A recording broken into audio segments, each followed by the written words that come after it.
The 6-year-old's body was found in a trash bag buried behind the Schroers' Rose Hill home last September, but investigators believe the 6-year-old actually died at the end of 2020. An autopsy report suggests she died from suffocation.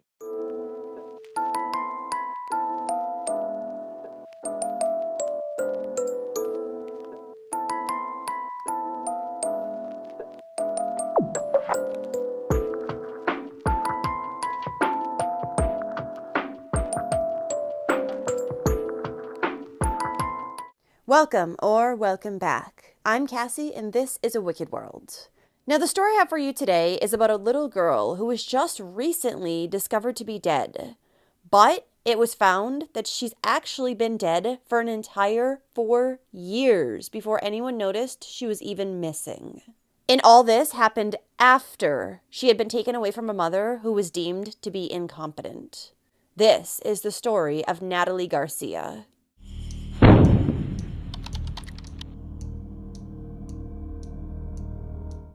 Natalie Marie Garcia was born on July 14, 2014, to her mother, Krista Helm. She was a sweet little girl who was always happy and smiling. Natalie loved school, and she also loved eating food, especially pizza. Now, little Natalie had 2 biological sisters whom she lived with, and the girl's mother, Krista, had lost custody of all 3 of them back in 2018 as a result of her drug habit. Then, a year later in 2019, the girls would be adopted by Christina and Joseph Schroer, who lived in Rose Hill, Kansas.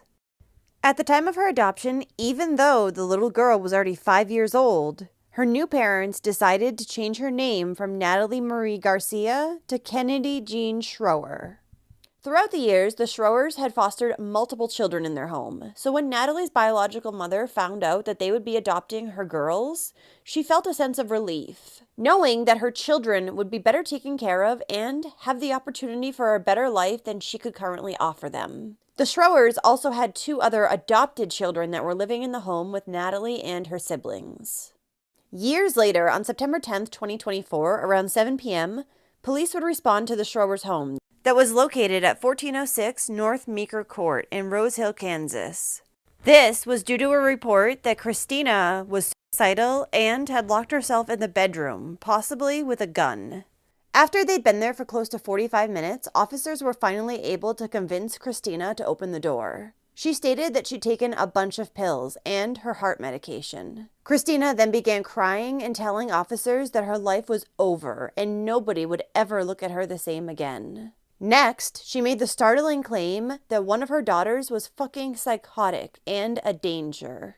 According to Christina, due to this child, she previously had to remove 2 other children from their home out of concerns for their safety. She then went on to tell officers what she believed this child had done to Natalie back in December of 2020. Christina stated that this child, we'll call her Child A, choked another child, Child B, to the point where she was unconscious. When the mother then went to try to revive Child B using CPR, Child A tried to stop her from doing so. Therefore, Christina had put Child A into a bedroom with Natalie so she could finish reviving Child B. Once the mother had successfully revived Child A, she could not figure out where in the home Natalie was. She did, however, notice a box at the top of the stairs that had a small crib on it and some heavy blankets. Christina told officers that she had taken these objects off of the box, and when she did, she opened the flaps, looked inside, and saw 6-year-old Natalie unconscious. She also had no pulse. The little girl was extremely hot, so the adoptive mother took her out of the box and brought her into the shower, trying to cool her down. She then began trying to give her CPR. However, it didn't work because the little girl was already dead. According to Christina, she called her husband Joseph, who wasn't home at the time, and told him that she was taking Natalie to the hospital. Then she wrapped the little girl up in sheets and put her in the car. While Christina had said that she was thinking of taking Natalie to the hospital, instead, she just drove. She claimed she really didn't know what to do, and instead of going to the emergency room or to the police station, she would just drive back home with Natalie's body still in the car. Then, when she got back home, Christina grabbed some of her things and left again. But she would end up back at the house a little while later, and at that point, she took Natalie's body into the backyard where she buried her. Christina stated she believed all of this had occurred on December 10th, 2020. Upon telling her story to the authorities, Christina was sent to Wesley Hospital in Wichita for treatment, as they were afraid she might try to take herself out of this world. Police then obtained a search warrant for the Schroers' property and brought dogs in to search for Natalie's body. And they would end up finding her not long after. She was buried in the backyard about 2 feet down, just as Christina had said. The little girl's body was wrapped up in 2 black trash bags. A coroner later determined that Natalie, whose body was just bones at this point, had likely died from suffocation, and her death was ruled as a homicide.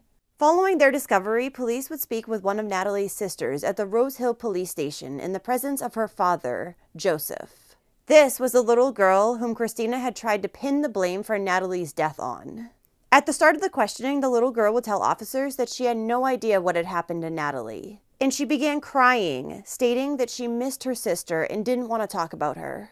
After being reassured, the girl would go on to say that she used to hurt her sisters, mostly hit them or punched them in the back when they called her names or got into her things. When she was asked about playing in boxes, hiding in boxes, or if anyone had ever gone into a box then not come out alive, Natalie's sister immediately shut down and told authorities that they had to speak to her mother. So detectives decided that it was a good point to take a break in the interrogation.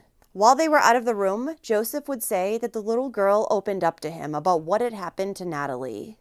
The young girl informed Joseph that one night while he had been working the 3rd shift, Christina had made Natalie get inside a box because she was moving around in bed too much. This box was just big enough that if the girls curled up into a tight ball, they would fit perfectly inside.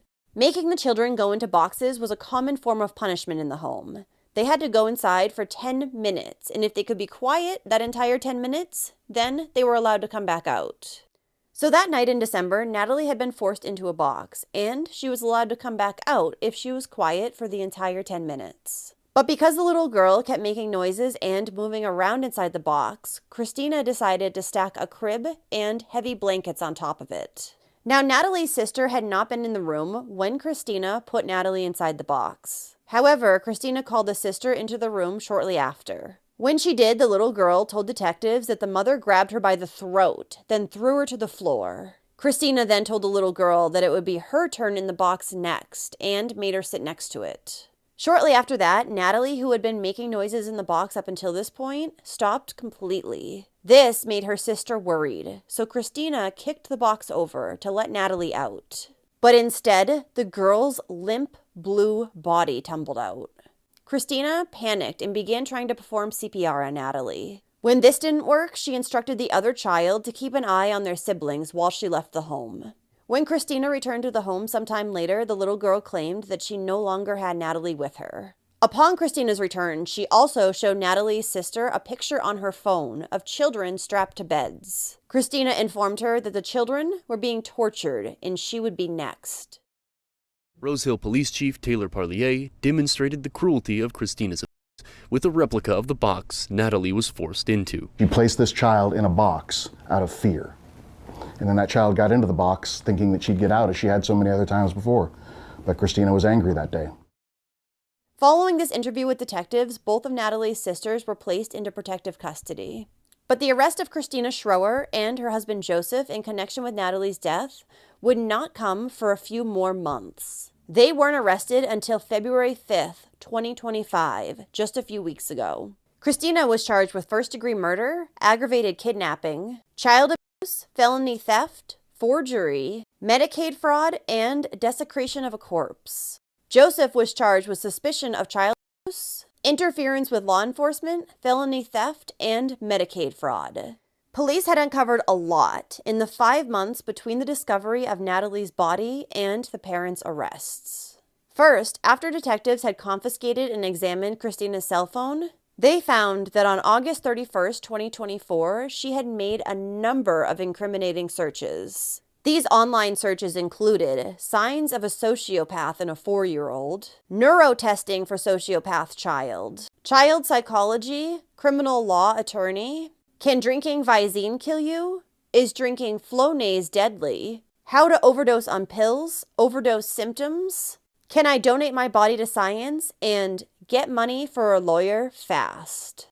Authorities also found thousands of text messages on Christina's phone that revealed the physical, mental, and emotional abuse that the entire Schroer family had been going through at her hands. These texts showed that the children's meals had been rationed inside the home. Christina would use food against the children to gain their compliance. They had also been tortured and isolated from the outside world. And while in the home, their every move had been monitored through a number of video cameras. In one of the messages that police discovered, Christina chastises her husband Joseph for placing a bucket inside a closet where the girls were forced to stay. She was angry because he had placed the bucket in there, yet they chose to urinate on the floor instead. In a text sent on January 9th, 2023, Christina talks about how one of the children broke a bowl. And she says to her husband, "I don't care if she told you or not. I'm about to punch her in the face. I'm done. These girls have me on edge. I'm going to kill everyone soon." She had also texted her husband Joseph on January 16th, 2023, about putting one of the girls in a dog cage to sleep for the night. Apparently, along with using boxes as punishment, Christina had also frequently used the dog cage to punish the children. There was one time that she had even forced two of the girls to go inside a box together on top of one another. The adoptive mother also told her husband constantly through text messages sent between 2021 and 2024 that he was choosing the adopted girls over her and she didn't want them anymore. She wanted to get rid of them. Then Christina was also said to have told two of Natalie's sisters that Natalie was burning in hell, and if they weren't good, they were going there too. A past foster child of the Schroers would tell detectives that he had run away from their home when he was 16. This had come after he flipped out and attacked Christina because he believed that she was trying to drown one of the girls in the bathtub. The child was in the tub on her knees, crying and asking her mother to stop. According to him, the slightest things would set the mother off, and she was frequently yelling at and hitting her kids. A friend of Christina's had additionally spoken with authorities, and she said that around the time the COVID pandemic hit, she had noticed a big change in Christina. It was around that time that the children always seemed to be in trouble, were not allowed to leave their room, and never left the house. They didn't even go to doctor's appointments and had been pulled out of school under the guise that Christina was going to homeschool them. Upon this friend questioning Christina about where Natalie had gone, she was told that the little girl had been sent back into the state's care. Now, back when Christina had pulled Natalie and her sisters out of school in January of 2020, she had told school authorities that one of the children in her home had brain swelling that wasn't getting better, so she needed to be protected from germs. Therefore, none of the girls could attend school out of fear of getting this other child sick. But Christina had told everyone else that Natalie and her sisters were pulled out of school and were now being homeschooled because they had behavioral issues. According to her, the children had been violent, disruptive, and were even eating trash during the school day. Christina also reported that one of the girls had harmed her sisters, was hurting the household pets, and had threatened to kill her family. But according to everyone else in the girl's life, including child services, she had never had any instances of violence or making threats. It would be discovered that Christina would often fabricate medical ailments that the girls and past foster children had. She did this in order to get them prescribed medications, which would increase her amount of money that she was given by the government each month per child. It's believed that all the stories of violence and misbehavior that Christina had come up with over the years was also so that she could just get higher monthly payments for them, as no one else had witnessed any type of behavior like this in the children. So it's pretty clear that Christina, and possibly her husband Joseph too, were very money hungry. The couple had collected over $23,000 in benefits just for Natalie. There was also about $3,800 worth of Medicaid benefits that they had received after her death, fraudulently. Now, much of the money that the couple was receiving for taking care of these children was going towards Christina's gambling problem. According to family and friends, Christina was constantly shuffling money between her bank accounts. And she was always short on money, making those accounts go negative. Additionally, when the house was searched, police found bankruptcy papers and discovered that Christina had a lifetime total of nearly $4.2 million of coin-in from slot machines played at the Seven Clans First Council Casino Hotel. Now, some of this could have been reinvested winnings, but it's still an incredibly high amount nonetheless. According to the casino, her winnings had totaled around $362,000. Christina also seemed to be the boss in her household, and she would allow her husband to have $200 each week out of his own paycheck. She then kept the rest. Other individuals who have spoken with detectives since the discovery of Natalie's body have said that Christina seemed to have little to no interest in her. According to a social worker, when Christina spoke about the kids, she often referred to them like they were just objects around the home. She had very little warmth towards them. Now, at this point, it's unclear exactly what Joseph thought had happened to Natalie following her death. However, he did get a text message from his wife Christina that day telling him that something was going on at the home, but she had it all under control. Christina also informed him that one of the children had been choked and someone was taken by ambulance to a psychiatric facility. Apparently, just weeks before Natalie's body had been found on August 30th, 2024, a social worker had gone out to the home. This came after they had received a report that one child had killed another. At the time, Christina had just told the social worker that all her children were alive and that the girls just like to tell stories. Then she said that the worker did not need to see the child to determine their welfare. Which, yeah, that's exactly how that works. You do need to see the child. But the social worker apparently didn't think so, because she simply closed out the case due to insufficient evidence. There were also prior allegations of abuse and neglect that had been made against Christina. These spanned from 2016 to 2018, before she had ever even officially adopted the girls. However, all the claims had come back as unsubstantiated. In January of 2025, after Natalie's body had been discovered, a new foster parent of her sisters emailed a caseworker with a photo of a storage box that they had been using for Christmas decorations. The little girls had freaked out and began screaming when they saw it, saying, "Please do not make us get in the boxes. Please, please, we will never fight again." The foster parent said that it took over an hour to calm the girls down. After that, the children pointed to the edges of the box where the lid goes and said, "Those really hurt when the door is closed and locked." A black storage box, matching the one that the foster parents had sent a picture of, was found in the basement of the home where the girls had lived with Christina and Joseph. Natalie's biological mother, Krista Helm, spoke publicly after the girl's body was discovered. She questioned how one of her children had been unaccounted for so long, asking why the Kansas Department of Children and Families was not checking up on her. Krista is now trying to raise funds, both to bury Natalie and also to hire a lawyer so she can fight for custody of her other two daughters. But something died inside of me September 13th. That's the day Helm was asked for a DNA sample to connect her to the child remains unearthed in Rose Hill. All of the evil that they've done is about to come to light. I've been praying for the truth to be revealed, and it's coming out. Helm's two other daughters that were removed from her custody were also adopted into the Schroer household. Helm has yet to speak to them, and she was told they were taken out of the Schroer home by law enforcement. She says she can only wonder what they went through, but wants to be the one responsible for their healing. It's going to take so much work to heal those girls, and I don't want anybody else to do it. I want them to be where they belong. A vow Helm hopes to keep, the arrest coming on her older daughter's birthday. Her message to her as she hopes to regain custody of her two surviving daughters and the body of her Natalie to give her a proper funeral. Happy birthday. I love you. I'm coming. And I hope I see you soon. In August of 2025, Christina Schroer pleaded no contest to her charges of second-degree murder, CA, making a false writing, and theft.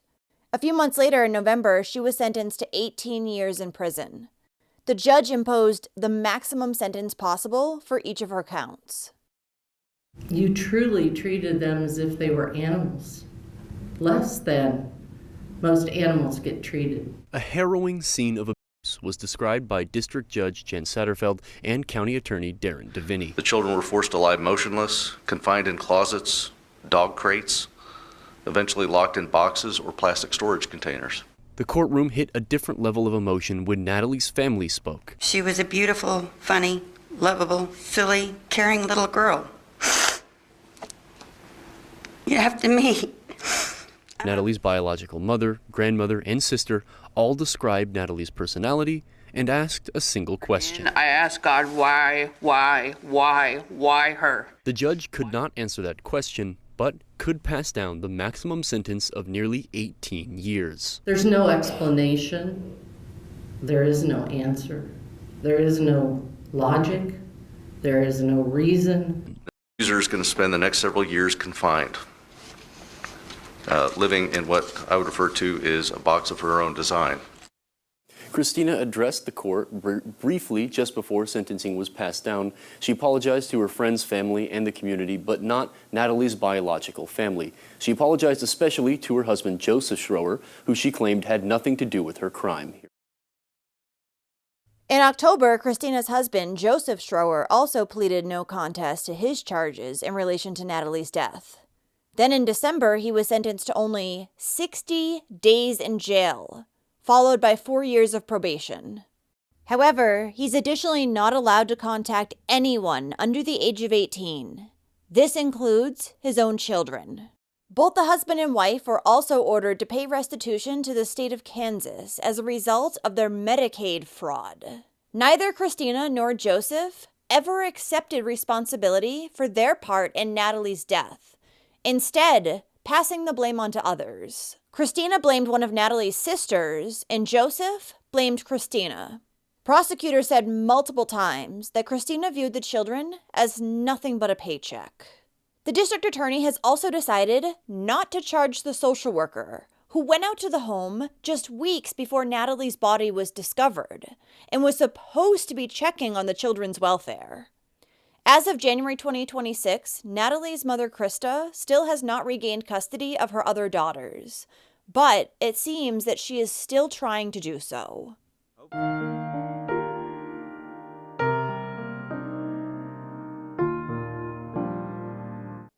Well, thank you for listening to Natalie's story today. I'm baffled how no one from Child Services had checked up on this little girl in 4 years. Then, when they received a case stating that something awful had happened in the home, they went out there and didn't even check on any of the girls before they closed out that case. It's outrageous. Thank you to all the patrons of A Wicked World.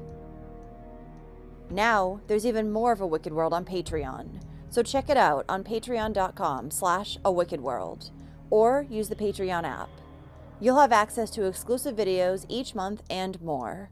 Any support truly helps to make sure the victims are never forgotten and to highlight the shortcomings of society associated with each case. Do you have a suggestion for a story you'd like to see me cover? If so, send me an email to awickedworldtruecrime@gmail.com.